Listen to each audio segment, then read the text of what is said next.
MGY 007 पाठ्यक्रम के question the Kargil से आप क्या समझते हैं? द कारगिल की विषय वस्तु का वर्णन कीजिए। इस सृष्टि के आरंभ काल में सभी कुछ जलमग्न था, इसलिए वेदों में जल के विषय में अनेक मंत्र कहे गए हैं।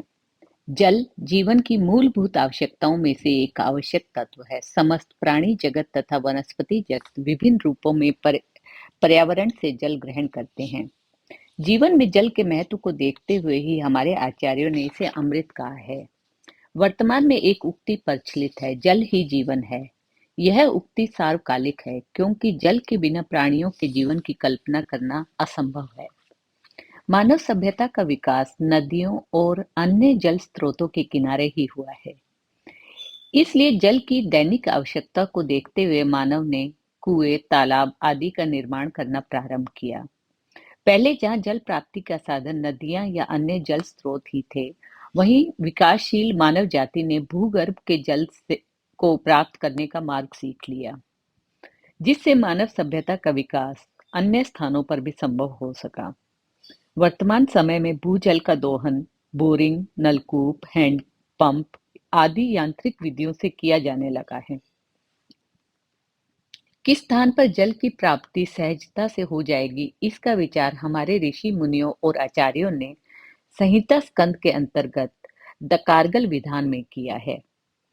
द कारगिल को परिभाषित करते हुए आचार्य वाराहमिहिर लिखते हैं कि द कारगलम येन जलोपलब्धि, अर्थात जिसके द्वारा जल की प्राप्ति हो वही द कारगिल है।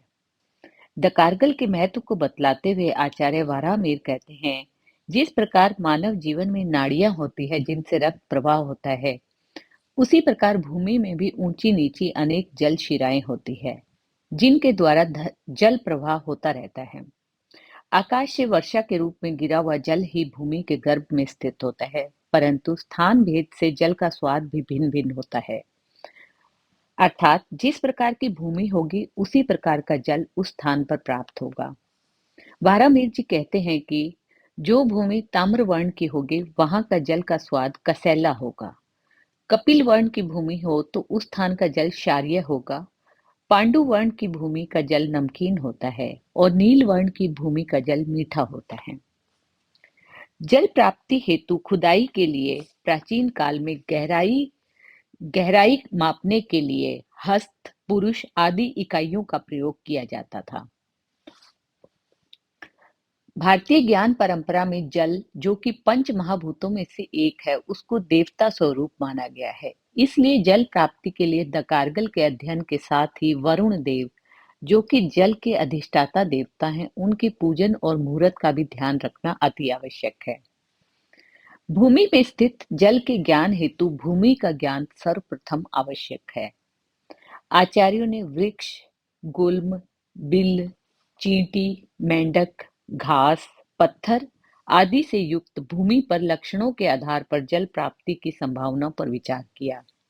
इसलिए आचार्यों ने भूमि को मुख्यतः 4 क्षेत्रों में विभक्त किया: जाबल देश, अनूप देश, मरु देश और शिला देश।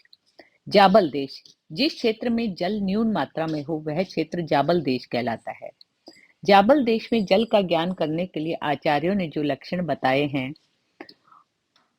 उनमें यह बताया है कि ये बड़े तने वाले वृक्ष होते हैं। जाबल क्षेत्र में वृक्ष बड़े तने वाले होते हैं और इन वृक्षों में जम्बू वृक्ष, उदुम्बर, अर्जुन, पलाश, बिल्व आदि वृक्षों के द्वारा लक्षण ज्ञान बताया गया है।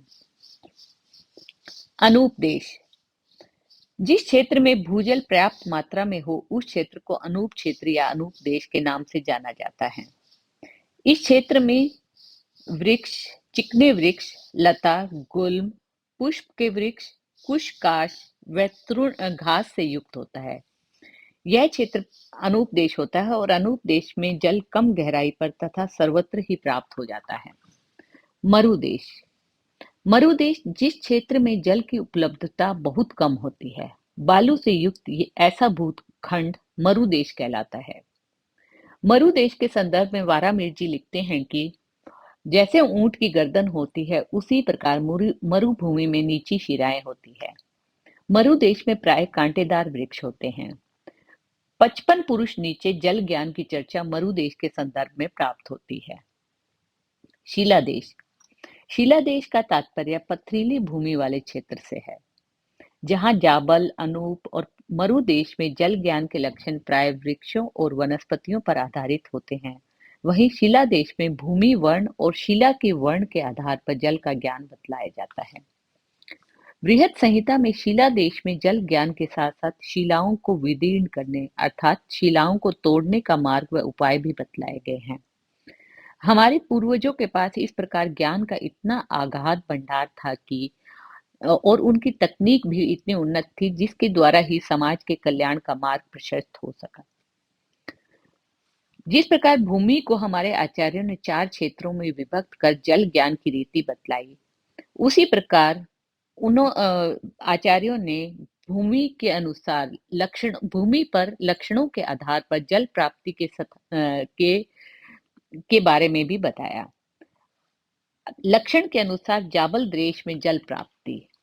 जाबल देश में वेतस का पेड़ हो तो उससे 3 हाथ पश्चिम दिशा में 1.5 पुरुष नीचे पश्चिम शिरा का जल होता है। इसी प्रकार यदि जामुन का वृक्ष हो उससे 3 हाथ उत्तर दिशा में 2 पुरुष नीचे पूर्व शिरा का जल कहा गया है। इसी प्रकार और फल भी कहे गए हैं। लक्षण के अनुसार अनूप देश में जल प्राप्ति। अनूप देश के बारे में वारामिर जी कहते हैं कि जहां निर्मल लंबी डालियों से युक्त छोटे छोटे विस्तृत पेड़ हों वहां जल निकट ही होता है। दूसरा, यदि अनूप देश में घास रहित क्षेत्र में एक स्थान घास से भरा हुआ हो तो उस स्थान पर 4.5 पुरुष नीचे जल होता है।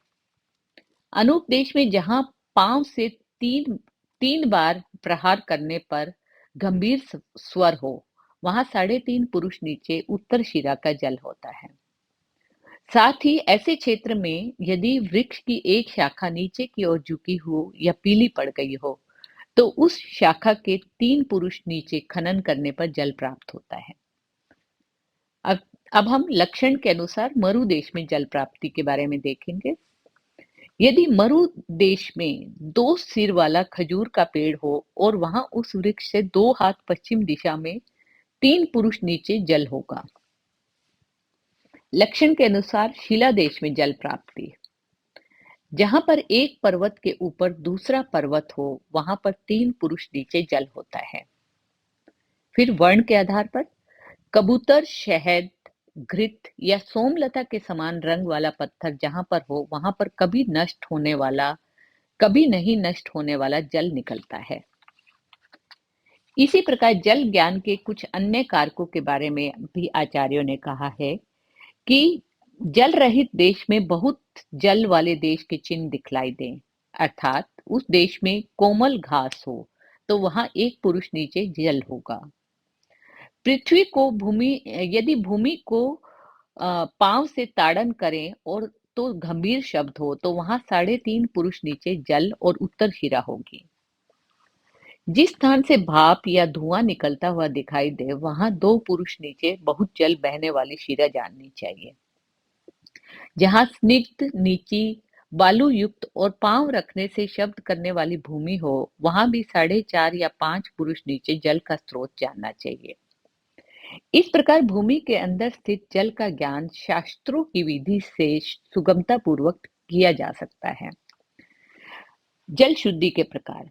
भूगर्भ से प्राप्त जल पूर्व के समय में कुआं, तालाब आदि में इकट्ठा किया जाता था और उसका उपयोग दैनिक कार्यों के लिए किया जाता था। इन कुओं का जल विभिन्न कारणों से दूषित भी हो जाता था। आचार्यों ने भारतीय शास्त्रों में इस जल की शुद्धि के लिए औषधियों के प्रक्षेपण का विधान भी किया है और इन औषधियों का प्रयोग आज भी होता है। अंजन, मोथा, खस, राजकोषातक, आंवला और कतक का फल, इन सभी का चूर्ण बनाकर कुएं में डालना चाहिए और इस चूर्ण के प्रयोग से गंधला, कड़वा, खारा, बेस्वाद और दुर्गंध वाला जल निर्मल, मधुर, सुगंधित और अनेक गुणों से युक्त जल में कन्वर्ट हो जाता है। दकारगल के शास्त्र विधि का प्रयोग करते समय हमें देश, काल व परिस्थिति का विशेष ध्यान रखने की आवश्यकता होती है, ऐसा मानना है, क्योंकि यह ज्ञान सैकड़ों वर्ष पुराना है। उस समय जनसंख्या भी कम थी और जल दोहन की मात्रा भी सीमित थी। साथ ही अधिकांश भूभाग वनों से ढका हुआ था और वर्षा भी उपयुक्त होती थी। अतः जल स्तर उस समय उच्चतम रहा होगा। परंतु वर्तमान परिवेश में द कारगिल के स्वरूप को समझने के लिए इन कारकों का भी ध्यान रखना अति आवश्यक है। धन्यवाद।